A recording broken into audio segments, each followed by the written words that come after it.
Abrasi. Negara Indonesia selain terkenal dengan negara agraris, juga terkenal sebagai negara maritim.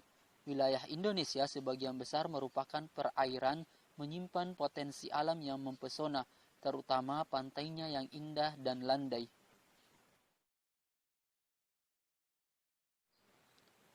Namun semakin hari keindahan pantai semakin memudar seiring dengan terkikisnya garis pantai. Akibat tidak adanya benteng penahan terpaan gelombang laut. Sedikit demi sedikit kawasan bibir pantai mulai tergerus gelombang laut. Walhasil, luas daratan pun mulai menyempit dan justru luas lautan yang semakin melebar. Semakin lama hal ini semakin meluas tanpa disadari dan mengancam pemukiman penduduk. Dalam beberapa tahun terakhir, garis pantai di beberapa daerah di Indonesia mengalami penyempitan yang memprihatinkan.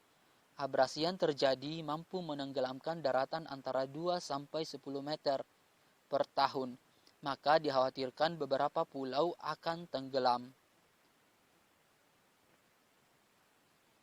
Abrasi adalah peristiwa terkikisnya alur-alur pantai akibat gerusan air laut berupa gelombang dan arus laut.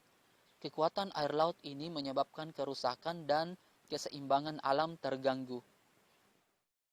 Faktor alam yang menyebabkan terjadinya abrasi. Yang pertama, adanya arus gelombang yang terjadi akibat pasang surut sehingga lama-kelamaan mengikis tepian pantai.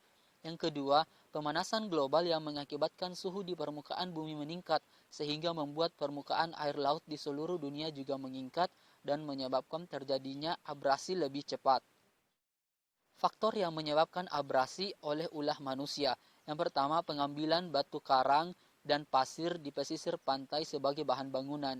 Yang kedua, penebangan pohon-pohon pada hutan mangrove atau hutan-hutan yang ada di pantai. Dari dua faktor penyebab abrasi itu, pembabakan hutan mangrove di sekitar pantai merupakan penyebab yang paling utama, sedangkan pemanasan global itu sendiri juga tidak terlepas dari ulah manusia. Pemanasan global terjadi karena gas-gas CO2 yang berasal dari asap pabrik maupun gas buangan kendaraan bermotor menghalangi keluarnya gelombang panas dari matahari yang dipantulkan ke bumi, sehingga panas tersebut akan terperangkap di atmosfer bumi.